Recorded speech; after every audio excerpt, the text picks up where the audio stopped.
L'espace, frontière de l'infini, gloubli-boulga d'étoiles comme un gigantesque squirt de matière. Dans ce lieu d'aventure et de mystère, branle ton Spock, la mission intersidérale de la 90.8e galaxie. Sa mission ? Explorer, découvrir, comprendre et apprendre, et peut-être un jour mettre le doigt sur le mystère de la vie. Marty, capitaine cartilagineux, Captain Flammarion, Clio archiviste du futur, Guilu, biochimiste dans la limite des stocks disponibles, Adriman, que je vais bien finir par lui écrire un rôle un jour, Tangurk, technoscribe terrifiant. Dans cet espace infini, voici leurs aventures.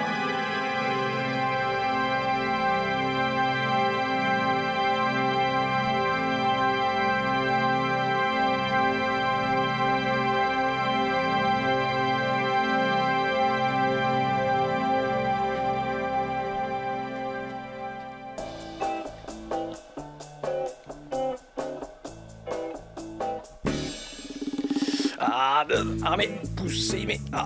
allez, poussez. Clio archiviste, mettez le plus profond, là, je sens rien, là. Ah, bon sang, je fais ce que je peux, capitaine, mais ça passera jamais. Ah! Bordel, s'il était pas aussi gros aussi. Attendez, peut-être que si on pousse par là... Rien à faire, c'est toujours coincé. Et en plus, ça gigote. Attends, mais par tous les diables, je fais ce que je peux, mais... Je tiendrai pas, là. Il m'a mordu. Flammarion, Tangurk et Marty, je vous cherchais justement. Dites, vous auriez pas vu Pompon, mon caniche arachnide nain? Je crains de l'avoir... Pompon! Alors, Guilus, ce n'est pas du tout ce que vous croyez. Mais enfin, qu'est-ce que vous êtes en train de branler? Essayez de faire entrer Pompon dans le moteur à hyperphase du vaisseau. On peut tout vous expliquer, et ça n'a absolument rien à voir avec cette bouteille de Spatiorome. Voilà, ni avec cette mousse bleue de l'espace. Voilà, expliquez, Technoscribe, s'il vous plaît. Allez. La science! Nous essayons tout simplement de faire entrer Pompon et sa petite roue dans le moteur à hyperphase pour court-circuiter le moteur et arriver en avance à notre destination. Mais pourquoi faire? Arriver avant la fin des Happy Hours à la cantina des forces libres. Sérieusement? Techniquement, ça peut marcher. Regardez, j'ai fait un dessin à la craie. Vous vous rendez compte qu'actuellement on est en hyperphase, à la limite du continuum espace-temps? Oui. Et que la moindre perturbation dans les circuits peut nous faire sortir du continuum et de la réalité telle que nous la connaissons? Écoutez, j'ai lu, d'après mon dessin à la craie...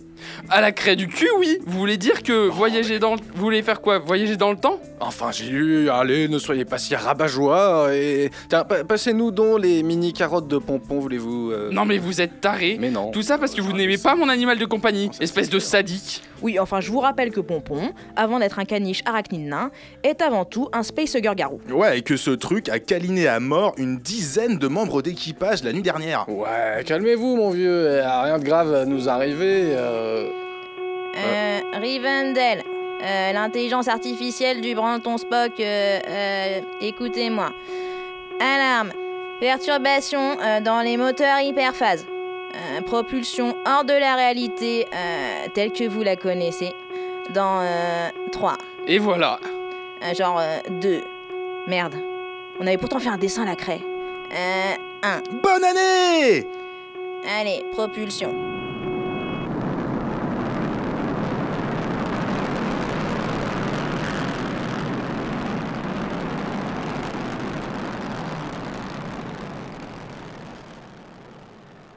Propulsé hors du continuum espace-temps tel que nous le connaissons, c'est-à-dire un genre de tube digestif disco sorti des années 80, l'équipage du Branleton Spock se trouve soudain dans un immense espace blanc, virginal, où le seul être vivant apparu est Pompon, le caniche arachnide nain télépathe, qui les regarde de ses grands yeux humides. mais par la barbe de ma grand-mère, mais où est-ce qu'on est En dehors du continuum espace-temps. Nous avons dérivé sur les flots infinis des probabilités. Ouais, ça veut rien dire. La science! Je vous attendais depuis bien longtemps, Branleton Spock. Pompon? Tu parles? Oh mon tout petit bébé canine arachnide! Non, il manquait plus que ça. C'est chelou, ça. Qui êtes-vous? Je suis Pompon, l'omniscient. Fascinating. Je suis le grand ordonnateur. Je veille sur les galaxies depuis des éons. J'observe vos évolutions, vos guerres, vos batailles, vos tragédies. Mais aussi vos moments de bravoure, vos honneurs et vos gloires. Waouh, et bah, ça fait du boulot. Oui, enfin, je suis aux 35 heures avec un 13e mois. Ah oui, ça va. C'est un travail très intéressant, nous avons un CE fantastique, une crèche pour les petits. Mais une chose m'échappe toujours. D'où proviennent vos mini-carottes? L'amour. L'amour d'une constante, éternelle, infinie, traversant les âges, les galaxies, les paradigmes et le continuum lui-même. J'aimerais en apprendre plus sur l'amour. Et vous allez m'aider? Ah ok, bon allez, tous à poil. C'est parti. Love to love you, baby. Pas de cette façon, Galaxien. Ah bah... Merde. non. Mais Oh, comment dommage. alors? Votre équipage est l'un des plus mixtes des galaxies libres. Un terrien, un protoplasmide, une stellaire et enfin un synthétique. Oui, c'est le but de notre mission. Effectivement, Branleton Spock est une équipe pluriculturelle et mixte de tous les galaxiens libres. On appelle ça le programme Benetton. Eh ouais. Vous allez donc, chacun en tant que représentant de votre espèce, me donner une définition de l'amour. Je vais ensuite les compiler et enfin j'espère pouvoir comprendre le mystère de cette force inaltérable et toute puissante et en apprendre un peu sur vous, les galaxiens. Un projet ambitieux. Oui, ce lieu est un nœud dans le continuum où vous pourrez rejoindre tous les dieux de la galaxie par cette échelle de pompier là-bas. Vous allez devoir partir, Branleton Spock. Équipez-vous de ces bandeaux mémoriels qui feront vous ressembler à des profs d'aérobic. Et donnez-moi votre définition de l'amour. Allez, ok. Ça me paraît être un bon deal. Tout ça est incroyable. passer les Je vais bandeaux. prendre des photos, je crois. Ah oui, cool, on fait un selfie avec la réalité. C'est ainsi que, quelques instants plus tard, l'équipe du Branleton Spock emprunte son premier nœud du continuum et sort dans la réalité choisie par la capitaine Flammarion pour découvrir sa définition de l'amour.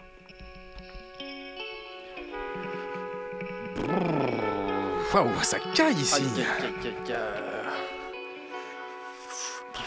Vachement froid. Tout est si bruyant et lumineux. Ah, on est où là? C'est comme un gigantesque marché des étoiles. Ouais, on est sur les docks externes d'un immense vaisseau. Il y a tellement d'animations. Eh oui, je suis né dans les étoiles en 795 après la seconde veillée. Mon peuple est un peuple de nomades, le matriarcat d'Orion. Nous obéissons à la Grande Marche et ne mettons que très rarement les pieds sur les mondes tangibles. Moi-même n'ai connu ma première planète qu'à l'âge de 29 ans. En fait, au moment où je m'enrôlais dans les missions diplomatiques des républiques solaires. Hein? Vous voulez donc dire que cet endroit est... Un vaisseau-monde, habitat des stellaires, le MV Arbitas, là où je suis né. Oh, en tout cas, c'est magnifique. Oh, regardez ces forêts modulaires. Oh, les sommets enneigés de ces condensateurs oxybules. Et tous ces gens. Franchement, je pensais pas voir de marché aussi vaste en dehors des spatioports ou des mondes habités. L'amour est un concept bien planétaire. Nous, les stellaires, suivons un mode de pensée différent. Nous avons la Grande Marche. La Grande Marche? Que savez-vous de mon peuple? Oh, pas grand-chose. Tout ce qu'on a appris à l'université, en fait. Donc vous êtes un peuple nomade, exilé de différents mondes. Et vous suivez aussi une route secrète dans les étoiles, non? Et je sais que les voiles de vos vaisseaux-mondes se gonflent au vent solaire. Tout à fait.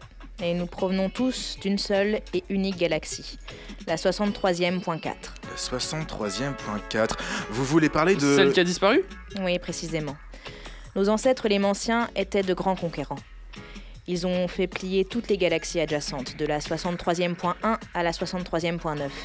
Les cohortes d'immenses dracards des étoiles ont même poussé jusqu'au début de la 64e, mais un jour... L'effondrement de l'Empire Mancien. C'est donc ça. Toutes les étoiles, toute une galaxie effacée des strates en un battement de cils. Et c'est pour cela qu'aujourd'hui, il existe un aussi grand trou dans le cosmos. Le gouffre mancien. La chute de notre empire.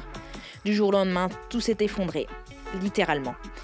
Toutes les galaxies que nous avions conquises se sont écroulées sur elles-mêmes, de la première à la dernière. Elles se sont regroupées en une boule, un astéroïde d'antimatière, éjecté à travers l'espace, fonçant comme un bolide sur son tapis d'étoiles. Les fameuses galaxies hurlantes. Oui, le métal hurlant. Ces galaxies volantes hurlent et parcourent l'espace dans un but que nous ignorons. Nous errons depuis dans l'espace, sur nos vaisseaux-mondes, à la recherche des êtres chers que nous avons perdus de veillée en veillée. Eh ben, ça doit faire une trotte. Nos pisteuses progressent jour après jour sur leur planche des étoiles, au voile solaire, tendant l'oreille aux cris ténus des galaxies hurlantes. C'était mon premier métier avant que je ne rejoigne les Républicains. Tenez, c'est là où j'habitais, sur le port. Dites, vous essayerez bien de la planche des étoiles avant de retourner voir Pompon, le grand ordonnateur. Riche de la définition du capitaine Flammarion sur l'amour perdu des stellaires, l'équipage suit maintenant Tangurk et Gilu qui les emmènent sur un monde bien étrange. Bon. Bah voilà du coup, je crois qu'on y est, hein, j'ai lu. Bah ouais, c'est à nous, je crois. Tangurk et Gilu, mais pourquoi vous nous avez amenés sur un monde en guerre? Ouais, non mais heureusement que l'échelle magique de Pompon, le grand ordinateur galactique, nous a amenés à l'abri là. Accouchez-vous! Ouf, c'est pas passé loin. Waouh, vous avez vu celui-là? Putain, c'est un beau tir de balistique, hein. Je me débrouille vraiment pas mal. Mais de quoi parlez-vous? Bon, Tangurk, Gilu, pourquoi nous avoir menés ici? Et surtout, quel rapport avec l'amour? Bon, venez voir. Voir quoi? Ici, là, juste là. Quoi, ce type qui traîne là? Un pauvre bougre. Le soldat en armure qui est là tout seul par terre sur le sol brûlé d'une planète désertique, quoi? Et sa tête là, sa tronche, elle vous dit rien? Ça vous rappelle rien? Ah, comment ça? Bah enlevez son casque. Allez, soyez pas timide, il va pas vous mordre. Ok, alors... Oh! Bon sang, Tangurk, mais c'est vous? Eh ouais, c'est moi. Enfin, c'est pas directement moi, parce que moi je suis là. Disons que c'est plutôt genre un autre modèle, quoi. Un autre modèle? Bah ouais, je suis un synthétique, mais un synthétique de guerre. Vraiment? Je pensais que vous étiez un genre de... Bah en fait, je vous avais jamais vraiment considéré comme autre chose que Tangurk, quoi. Le Tangurk 2000, conçu par et pour la guerre, le fleuron de notre technologie de clonage. Quoi, comment ça, notre technologie de clonage? Comment dire? Eh bah, c'est pour ça qu'on est là, en fait. C'est pour ça qu'on est sur cette planète, précisément. Vous voulez dire? Asseyez-vous. Iyugan, mon monde. Ce monde est mon monde de naissance, si on peut dire. Une ancienne royauté, en guerre depuis des générations entre deux empires. Enfin bref, vous voyez le tableau, quoi. Ouais, le frère tape sur le frère, la fille tape sur la mère, je te tue, tu me tues par la barbichette, le premier de nous deux qui rira sera une grosse tapette, blablabla, blablabla. Jusqu'au jour où il ne resta plus d'hommes valides pour se battre, et le royaume fit appel à nous. À nous? Ouais, aux généticiens pseudoplasmides, plus précisément l'équipe de mon laboratoire. Leur requête était simple, construire le soldat ultime, le soldat parfait, le soldat qui se battrait contre la guerre elle-même. Ouais, et alors? Bah, et alors on l'a fait, voilà, Tangurk. Salut! Le modèle Tangurk répondait à leur demande. Il luttait contre la guerre, il serait effectif tant que la guerre aurait lieu sur le monde, nous avions répondu à la commande du royaume. Ok, et que s'est-il passé? Bah une fois que les usines ont été installées, moi j'ai commencé à faire mon taf, j'ai commencé à faire la guerre contre le royaume d'en face. On a été super efficaces, moi et les autres gars. On a tué les soldats, pacifié les populations, on a gagné la guerre. Il n'y avait plus qu'un seul royaume, qu'un seul drapeau. Bah et alors, du coup, tout était bon, non? Rideau, c'est la fin? Pas vraiment, cocotte. Il restait nous, les soldats, programmés pour faire la guerre. Alors on a continué à la faire, la guerre, mais à nous-mêmes, jusqu'à ce que la guerre stoppe. Quoi? Mais c'est horrible. Et puis c'est complètement con. J'avoue que c'est moyen globe. Et pourquoi n'avez-vous pas décidé d'intervenir, vous? Pourquoi n'avez-vous pas fermé vos usines, annulé le projet? Bah en fait ça nous a pas été demandé, en plus c'est contraire à notre éthique. On intervient uniquement si... on n'intervient jamais après que nos prototypes aient été livrés. Et en plus de ça, tous les habitants du monde se sont barrés depuis longtemps, donc on garde juste ça comme un exemple de ce qu'il faut pas faire et pas manipuler dans la génétique. Oh ouais. Vous m'enlèverez pas de l'idée que vous êtes comme une belle brochette de connards. Ah ouais, tout à fait, ouais. Bah, c'est pourquoi j'ai quitté mon job pour rejoindre les forces libres de République Solaire, quoi. Et donc, le branle-ton Spock. Mais en chemin, je me suis arrêté sur cette planète. Pourquoi faire? Bah, réparer mes erreurs. Je voulais essayer de sauver les synthétiques, mais... Mais il n'a trouvé que moi, planqué dans une tranchée en train de pleurer sur mon fusil. Les autres ne sont pas vraiment ouverts d'esprit, ni même doués d'esprit tout court. Ok, mais vous, Tangurk, qu'est-ce qui vous différencie? Un léger problème de conception. Je suis un genre de rebut, si vous préférez. Oh là là, bah écoutez, des fois vaut mieux être un débile idéaliste qu'un robot assoiffé de francs, mon petit vieux. C'est beau ce que vous me dites, Capitaine, ça me touche. Enfin voilà pour la petite histoire. Je le pense.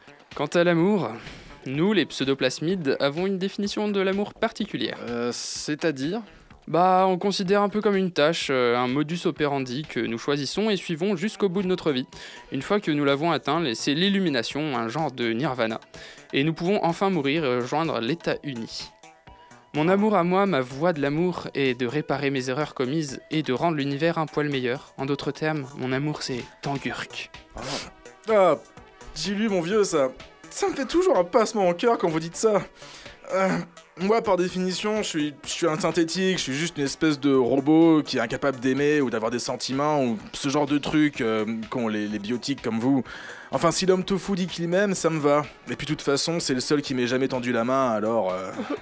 Oh merde, c'est la plus belle chose que vous ayez dite depuis qu'on se connaît. Ah bon, c'était pas bite? C'est beau, oh là là. Bah, faites pas cette tête, les gars, quoi, vous êtes pas joasses? Ben oui, c'est toutes vos histoires aussi, là. Ah, ça me rend triste. Je suis un sentimental, bordel, qu'est-ce que vous voulez? Bon, ok, bon, bah on va quitter cette planète parce que j'ai plus envie de prendre des tirs de roquettes sur la margoulette, là, et puis, ouais, mais ça va être mon tour. Alors, comment on met ce bandeau déjà? Ah oui. L'échelle dimensionnelle débouche sur une petite planète grise, satellite d'un monde aux 12 couleurs fanées. Tangurk le synthétique jette un coup d'œil interrogateur à Flammarion, mais la belle stellaire hausse ses graciles épaules. En compagnie de Guilleux le pseudo-psalmide, tous trois descendent à la suite du capitaine Marty le terrien sur son étrange monde sans couleur.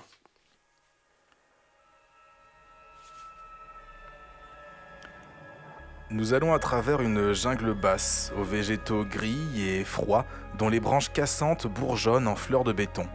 De tout le voyage, le capitaine Marty ne dit mot. Nous débouchons sur une petite clairière, au clair de multiples lunes. Là se dresse une statue. C'est une femme lascive, une humaine, vêtue d'un drapé magnifique et environnée de fleurs aux couleurs vives. La femme de pierre a l'air mutin, nous regarde, les yeux pétillants. Je crois entendre un rire, sentir un parfum. La statue est colorée, incroyablement colorée. Il semble même qu'elle ait pris toutes les couleurs du monde, les synthétisant en une robe magnifique. Il nous paraît maintenant évident que la statue est une tombe. Marty s'assoit et ne dit rien. Il sort de sa poche un éclat de myrmyrande qu'il a récupéré plus tôt sur mon vaisseau monde et le glisse dans les cheveux de la statue. Aussitôt, ils prennent de délicates nuances de blond et de lapis.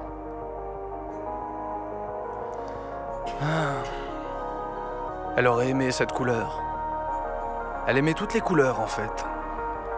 Et je les lui ai toutes promises, à elle qui ne peut plus voir. Mais bon, bien malin celui qui peut dire combien de couleurs il y a dans la galaxie.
Finalement, après ces différentes pérégrinations, l'équipage du Branleton Spock retourne au nœud du Continuum où les attend Pompon, le grand ordonnateur stellaire.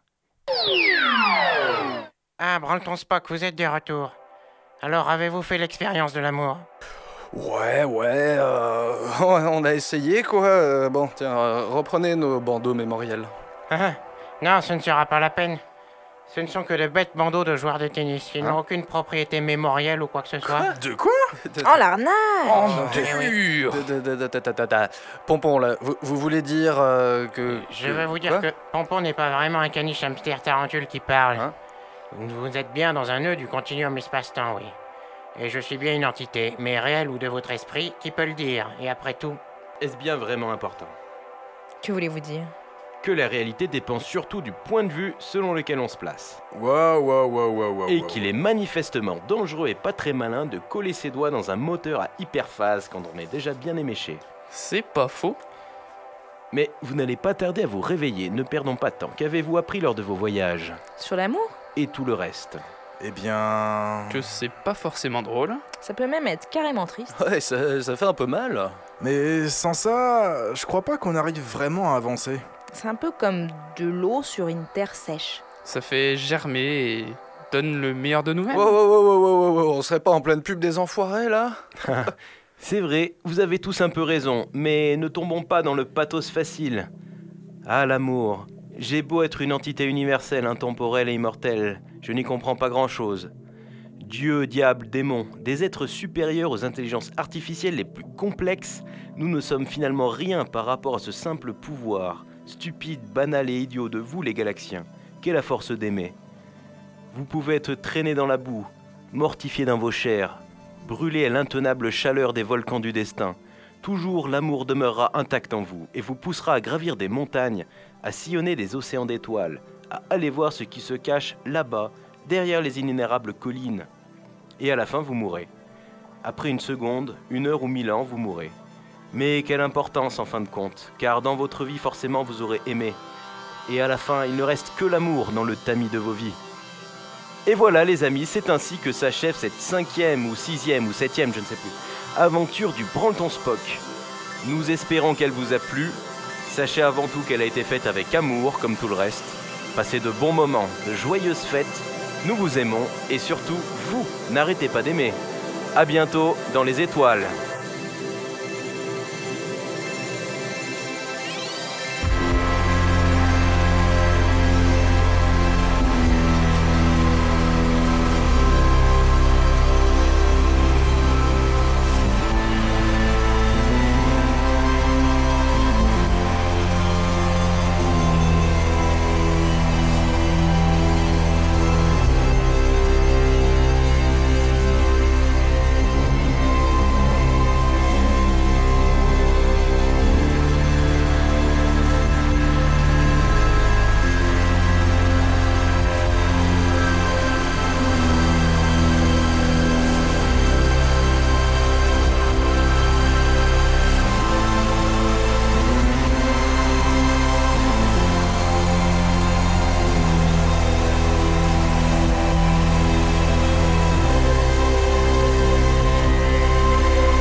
Voilà.